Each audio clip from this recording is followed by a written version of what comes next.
Ever get that, that deer in the headlights feeling when you're shopping and you need to speak English?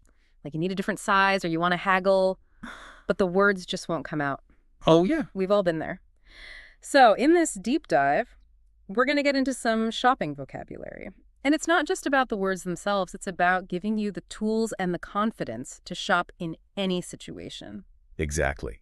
It's like having a secret decoder ring for the entire shopping experience. From actual stores to online marketplaces to like those bustling markets you might find in other countries. We've got the cheat sheet right here. So, let's start with some basics.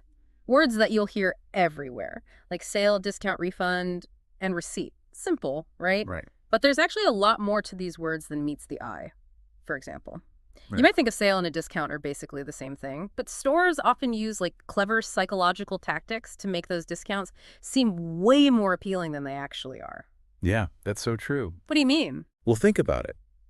Have you ever noticed how stores will sometimes list a really high original price just to make the sale price seem like a steal? Oh, yeah. That's called anchoring.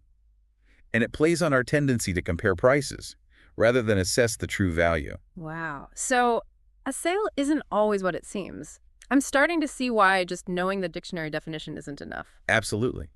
Knowing these terms goes beyond just the surface level. It's about understanding the subtle strategies stores use so you can make informed decisions and avoid impulse purchases. So it's like knowing the rules of the game before you step onto the playing field. Exactly. Okay, I like it. What about refund and receipt? Those seem pretty straightforward. They are. But they're also your safety net. Mm. Knowing how to ask for a refund confidently and having that receipt as proof of purchase can be a lifesaver if you ever need to return something, especially if it's defective or not, as advertised. Okay. So we've got our basic vocabulary down. But what about those times when you need more than just a single word? Like, how do you actually ask for things in a store? Well, for that, you need some key phrases. Think of them as your shopping power moves. Ooh, I like it. Bring on the power moves. All right, here are a few essentials. How much does this cost? Do you have this in another size or color? And the fitting room classic. Can I try this on? Those are great. But sometimes, even with the right phrases, it can feel awkward, especially if you're in a new environment. Have you ever experienced that? Definitely. Yeah, I remember being in a market in Thailand, completely surrounded by these amazing textiles, but I was so hesitant to even ask about the prices. It was like there was this fear of saying the wrong thing or offending someone. That's so relatable. I've totally been there. So, what did you do? How did you overcome that hesitation? Well, I took a deep breath Hmm. and reminded myself that everyone starts somewhere. The shopkeepers are used to interacting with people from all over the world, and even a simple hello or a smile can go a long way in breaking the ice. That's such a good point. It's easy to get caught up in the language part and forget about the human connection. A friendly attitude can really make all the difference. Absolutely. And don't underestimate the power of body language. Even pointing to an item and looking inquisitive can work wonders if you're struggling to find the right words. So, we've covered basic vocabulary and essential phrases. Now, let's talk about a topic that can be a little more, shall we say, adventurous bargaining. Some people love it, some people dread it, but it's definitely a skill worth having in your shopping arsenal. It is. And like any skill, it takes practice. But the rewards can be substantial, both in terms of saving money and the satisfaction of successfully navigating a negotiation. So, let's break it down. What are some phrases that can help us bargain like pros? Two of my favorites are, is that your best price? And can you do any better on the price? These phrases are direct without being confrontational. They signal to the seller that you're interested but not willing to accept the first price they offer. Those are good. But what about the actual process of bargaining? It can feel so intimidating. It definitely can be. But here's the thing, bargaining is, at its core, a conversation. And like any good conversation, it involves listening, understanding the other person's perspective, and finding a compromise that works for both parties. That's a really helpful way to look at it. So it's not about being aggressive or trying to win at all costs. Exactly. In fact, being too pushy can backfire. It's about finding that sweet spot where both you and the seller feel like you've gotten a fair deal. Think of it as a dance rather than a battle. I love that analogy. Okay, so we've mastered bargaining in person, but what about online shopping? It's practically its own language these days. It really is. And it's more important than ever to be fluent in that language, especially as online shopping continues to grow at such a rapid pace. So where do we even begin? It feels like there's a whole new dictionary of terms to learn. Let's start with two key concepts, cart and shipping costs. Hmm. You've probably encountered these terms before, but it's worth taking a closer look at how they impact your online shopping experience. Okay, so the cart is basically our digital shopping bag where we stash all our goodies before checking out. And shipping costs are, well, the cost of getting those moodies from the seller to our doorstep. But why are these concepts so important? They seem pretty straightforward. They are, but it's easy to overlook the details. For example, have you ever been surprised by unexpectedly high shipping costs at checkout? Those costs can really add up, especially for larger or heavier items. Yeah, yes. It's like you find the perfect item at a great price, and then bam, the shipping cost doubles the total. Exactly. And that's why it's crucial to factor in shipping costs. Before you get too excited about an item, many online retailers offer free shipping with a minimum purchase. So it's worth checking those policies before you fill up your cart. That's a great tip. I'm definitely guilty of forgetting about shipping costs until the very end. So it sounds like navigating the world of online shopping requires a different set of skills than traditional brick-and-mortar shopping. It does. But it also presents some unique opportunities. For instance, online shopping makes it easier than ever to compare prices from multiple retailers and find the best deals. Plus, you can often find discount codes and sales notifications that can save you even more money. So it's like a whole new level of the shopping game, with its own set of rules and strategies. Precisely. And just like with in-person shopping, knowing the lingo and the tactics can make all the difference in your online shopping experience. It's about being an informed and savvy shopper, no matter where you're shopping. Okay, so we've covered vocabulary phrases, bargaining tactics, and even online shopping lingo. I'm feeling way more confident already. But before we wrap up this part of our deep dive, let's talk about something that's often overlooked, the cultural aspects of shopping. This is where things get really interesting. Shopping isn't just about transactions. It's a window into a culture's values, customs, and social norms. I love that perspective. It's like shopping becomes an anthropological adventure. So how do we navigate these cultural nuances, especially when we're shopping in a new environment? One of the most important things is to be aware of local customs and etiquette.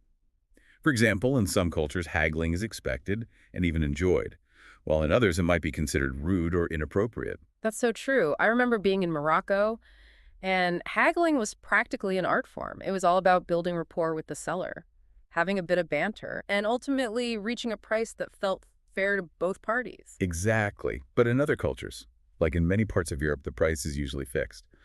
And trying to haggle might be seen as disrespectful. It's all about understanding the context and adapting your approach accordingly. So it's like doing a little cultural research before you even step foot in a store. Precisely. A little bit of preparation can go a long way in ensuring a smooth and enjoyable shopping experience. It's about showing respect for the local culture and customs, which can ultimately enhance your interactions and create a more meaningful connection with the people you encounter. That's such a valuable insight. It's not just about getting what you want. It's about engaging with the culture in a respectful and mindful way. Absolutely. Yeah. And sometimes that can lead to unexpected discoveries and memorable experiences that you wouldn't have had otherwise. So it's like shopping becomes a form of cultural exchange, a way to learn about different perspectives and broaden our horizons. I love that. It truly is. And that's what makes shopping so fascinating. It's not just about acquiring things. It's about connecting with people, exploring new cultures, and expanding our understanding of the world around us. Beautifully said. And on that note, let's take a quick break. When we come back, we'll delve even deeper into the world of shopping vocabulary and explore some advanced tips and strategies for navigating different retail scenarios. Stay tuned. All right, so we've got the basics down. Basic terms, cultural awareness, but how about you amp up your shopping game even further with some more advanced vocabulary and strategies? Okay, I like where this is going. Yeah. Imagine walking into a store, not just as a customer, but like a linguistic ninja, armed with all the right words to navigate any situation. Exactly. What kind of ninja skills are we talking about here? Well, let's say you're browsing online, Mm-hmm. and you come across a term like omnichannel. That refers to a retailer that has like a seamless integration between its online and physical stores. So you could like order something online and then pick it up in the store. Ah, so that's what that means. I've seen that term before, but never really understood it. So knowing this vocabulary helps me understand how retail is evolving. Precisely. And then there's showrooming, Yeah. where you check out a product in a store, but then you buy it online for a cheaper price. That's interesting. But isn't that a little bit ethically tricky? Yeah, it's definitely a point of debate. Some argue that it's like a savvy shopping tactic, while others see it as kind of exploiting the brick-and-mortar stores for information. But it really highlights the shifting landscape of retail and that evolving relationship between physical and digital spaces. That's a fascinating point. It's not just about the words themselves, it's about understanding the bigger picture, the forces that are shaping the way we shop these days. Exactly. And let's not forget about sustainability, which is a growing concern for a lot of shoppers these days. Knowing terms like fair trade, upcycled, ethically sourced, that can help you make more conscious purchasing decisions. I'm seeing a theme here. Knowledge is power, especially when it comes to shopping. But let's move beyond just the words themselves. What about those tricky situations that can come up in stores? Like dealing with a defective product or a pushy salesperson. Ah, the real world challenges. Yeah. So let's say you buy a shirt and then you get home and realize that there's a tear in it. Instead of fumbling for words, you can confidently say something like, "I'd like to return this item. It appears to be damaged." That sounds a lot more assertive than, this thing's ripped. Can I get my money back? Right. It's about conveying your message clearly and professionally. And if you run into a salesperson who's a little too insistent, just try a phrase like, "Thanks for your help, but I'd like to browse on my own for now." It's like having a whole verbal toolkit for every shopping scenario. Instead of feeling flustered, you can handle things with grace and confidence. Exactly. And the more you use these phrases and strategies, the more natural they'll become. And you'll notice a shift not just in your shopping experiences, but just in your overall confidence when you're using English. Yeah, I love that. It's like every new word or phrase is a stepping stone, leading us towards greater fluency and empowerment. Exactly. And that brings us to another important point, cultural sensitivity. We touched on this earlier, but it's worth diving a bit deeper. Oh, absolutely. It's one thing to know the words, but it's another thing entirely to understand all the subtle nuances of communication in different cultures. Right. Remember, effective communication goes beyond just the literal meaning of words. It's also about understanding body language, tone of voice, and all those unspoken social cues. So it's like being a cultural detective, observing and adapting to the environment around us. Nice. For instance, in some cultures, direct eye contact is a sign of respect, while in other cultures, it can be seen as aggressive or confrontational. Oh. And the amount of physical space people like to keep between each other varies widely. And something that might seem like a friendly gesture in one culture could be seen as intrusive in another. Yeah, this is making me realize how much I take for granted in my own culture. Like, it's so easy to forget that what feels normal to me might be completely different somewhere else. It's a key insight. And that's why cultural awareness is so important, especially when you're shopping in a new environment. It's about being mindful of those differences and adapting your approach accordingly, so you don't accidentally do something that might be offensive. So how do we become more culturally sensitive shoppers? It seems like there's so much to learn. Well, a good starting point is to do some research before you travel. You can learn about local customs and etiquette and any specific shopping traditions. Okay. You'd be surprised how much information is out there online. Or you could even talk to people who have visited the place you're going. That's a great tip. And once you're actually in the shopping environment, paying attention to the people around you can be really helpful. Like, just observe how they interact with each other and with the shopkeeper. Exactly. It's about being a respectful observer Yeah.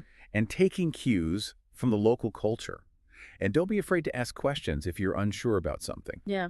Most people really appreciate it when you're trying to learn about their culture. Right. It's all about approaching the experience with humility Yeah, and a genuine desire to learn. exactly. And remember, mistakes are going to happen, especially when you're in a new culture. Oh, yeah. The important thing is to be open to feedback, learn from your missteps, and try to be a more mindful and respectful traveler. It's not about being perfect. It's about being open to learning and growing along the way. Exactly. Oh. And I think that's really at the heart of what this deep dive is about.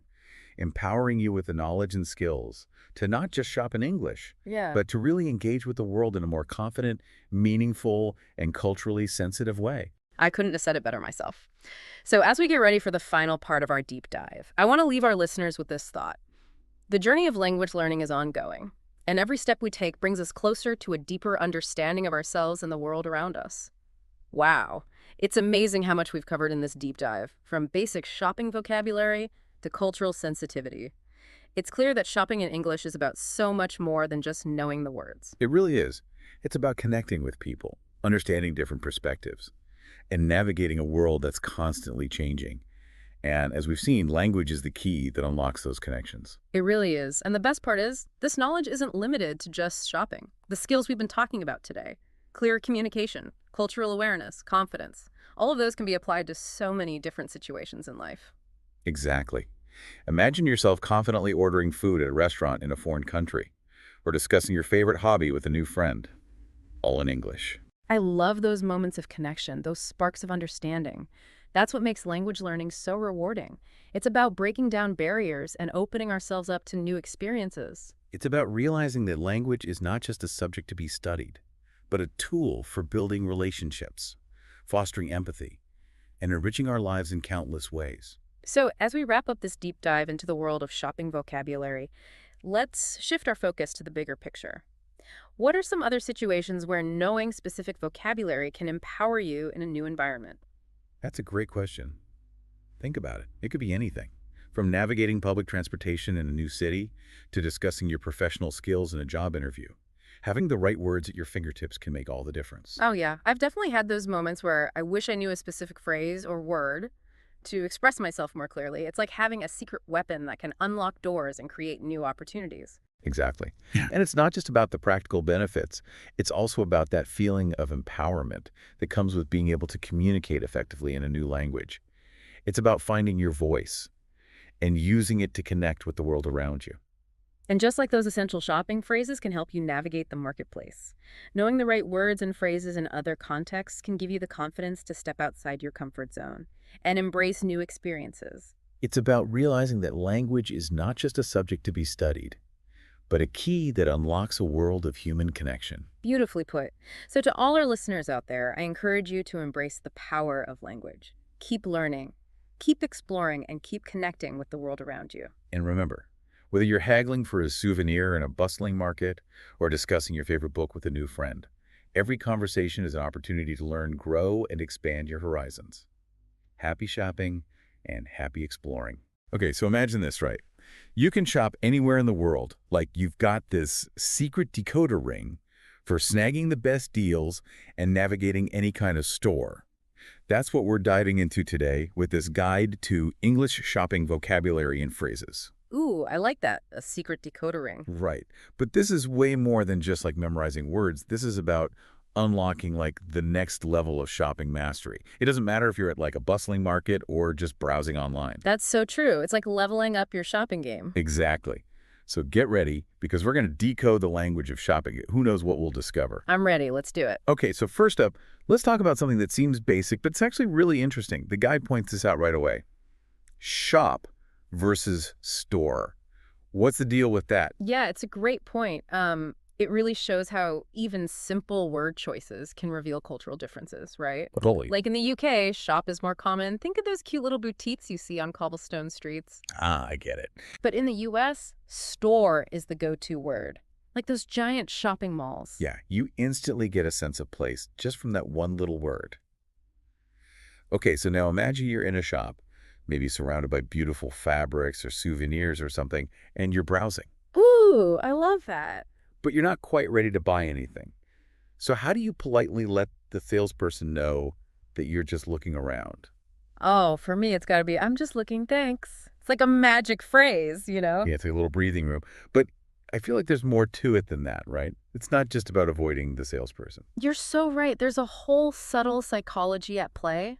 Think about it. You're acknowledging the salesperson, letting them know you appreciate their potential help. Oh, okay. But you're also subtly setting a boundary. You're in control of your shopping experience. It's powerful, but in a gentle way. I see. So it's like you're saying, hey, I'll let you know if I need anything. Okay, so you're browsing, you spot something that really catches your eye, and you're ready for the next level. What's the phrase that takes you from observer to, like, active participant? Ooh, good question. Definitely. Can I try this on? Seems simple, but it changes the whole game. Yeah, you know what? I always feel more confident when I say those words. It's not just about making sure the clothes fit, is it? Nope, it's about taking charge. Instead of passively looking, you're engaging with the item, feeling it, seeing how it looks on you. You're not just window shopping anymore, you're in the driver's seat, making decisions. Okay, so we've talked about browsing politely. Now let's get into some bargaining. Picture a market. Vibrant colors, all the energy. Our guide suggests this phrase, what's your best price?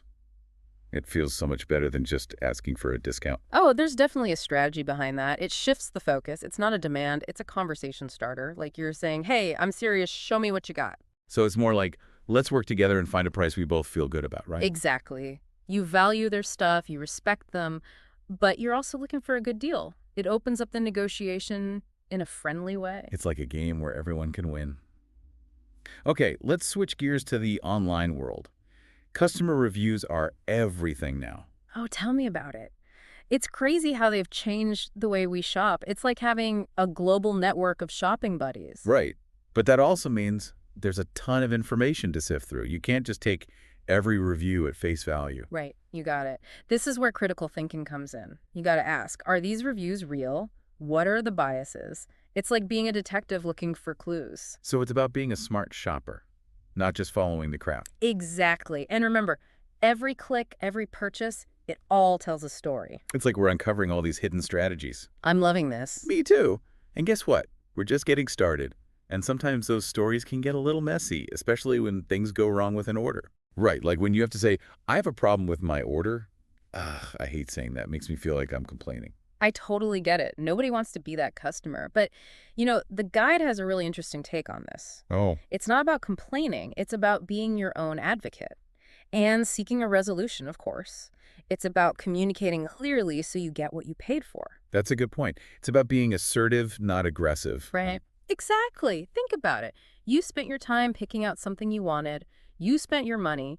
You deserve to get what you ordered. So how do we use that phrase, I have a problem, without feeling like we're, being difficult? Well, the guide gives some good tips.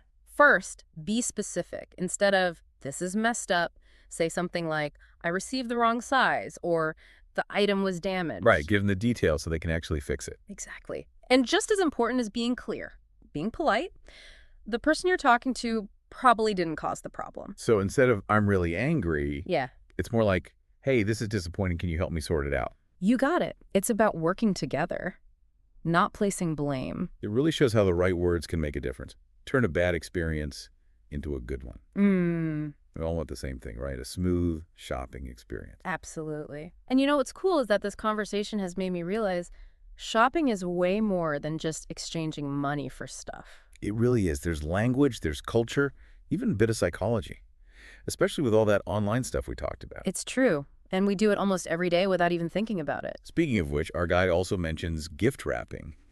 And that got me thinking, even something as small as that can have a huge cultural impact. Oh, totally. Gift wrapping is like its own language, right? Colors, materials, how it's presented, it all says something. Like in Japan, they're so precise with their wrapping, the folds, the ribbons. It's almost like the presentation is as important as the gift itself. Right. And then you have places where it's all about being bold and colorful. Like in India, they use all these amazing decorations. It shows how much they care. So it's like each culture has its own way of saying something through gift wrapping. It's amazing. And for us as shoppers, especially when we buy gifts for people from different cultures, it's something to keep in mind. Yeah, it's a chance to learn about other customs and be respectful. Exactly. And if you're ever not sure, just ask. People appreciate that you're trying. Okay, so we've talked about bargaining, we've talked about gift wrapping, but before we finish this deep dive, we got to circle back to online reviews. They've become such a big part of how we shop, especially online. They really have. It's like having this huge group of friends who've already tried all the stuff you're looking at. Right. But with so many reviews, how do you know which ones to trust? How do you separate the good from the bad, the real from the fake? That's where you become a review detective. It's about being smart, not just following the crowd. Okay, so how do we do that? What are the secrets? Well, first, I look at how the reviews are spread out. Are they all positive? Are they all negative? Or is it mixed? If it's all glowing, that's suspicious. Yeah, a good mix is usually a better sign. Exactly. Then I look at who wrote the review. Did they actually buy the product? Were they paid to write it? Those are important clues. Like little hints to tell you if you should believe them or not. Right. And don't just look at the stars. Read what they wrote. Look for details about how the product works, if it lasts a long time, things like that. It's not just about the score, it's about the story behind the score. Exactly. And remember, what works for one person might not work for another. So find reviews from people who are looking for the same things as you. It's like finding your shopping soulmates, the people who get you. Haha, exactly. This whole conversation has been great. It's made me think about shopping in a whole new way. Me too. It's so much more than just buying stuff. It's about understanding the language, the culture, everything. And using your brain to make good decisions, especially with all the choices out there. So to everyone listening, don't be afraid to explore. Be curious, Try new things, and remember that every shopping experience is a chance to learn something new. And maybe find a few new favorite phrases along the way. Yeah, it's like we've all become part of this giant shopping club, Yeah. sharing tips and helping each other out. It really is amazing when you think about it. The power of connection and information right at our fingertips. Okay, so we've uncovered so much in this deep dive, from the little cultural quirks and words to becoming master bargainers and review detectives. But before we wrap up, there's this one last thing from our guy that I just have to bring up.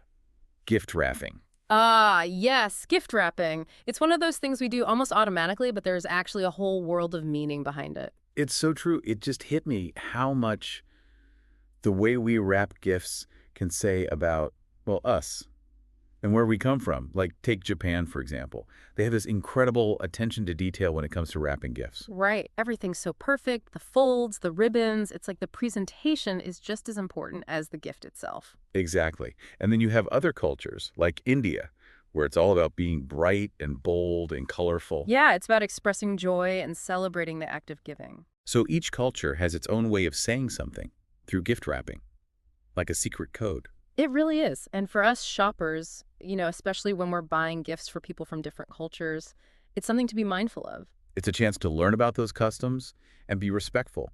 So next time you're wrapping a gift, think about the message you're trying to send. Are you going for classic elegance or something fun and playful? And hey, if you're ever not sure about the right way to wrap a gift for someone from a different culture, just ask. People appreciate it when you try. That's such a great point. This whole conversation has really been eye-opening. I mean, shopping is so much more than just, buying things. I know, right? It's a whole cultural experience. It's about connecting with people, learning new things. It's really quite fascinating. Absolutely. So to everyone listening, go out there and explore. Be curious. Try new things. Every shopping trip is a chance to discover something new. And don't forget all those great phrases we talked about. Put them to good use. Well said. So that wraps up our deep dive into the world of shopping in English. It's been a fun journey. We'll see you next time for another deep dive into a whole new topic. Until then, happy shopping, everyone.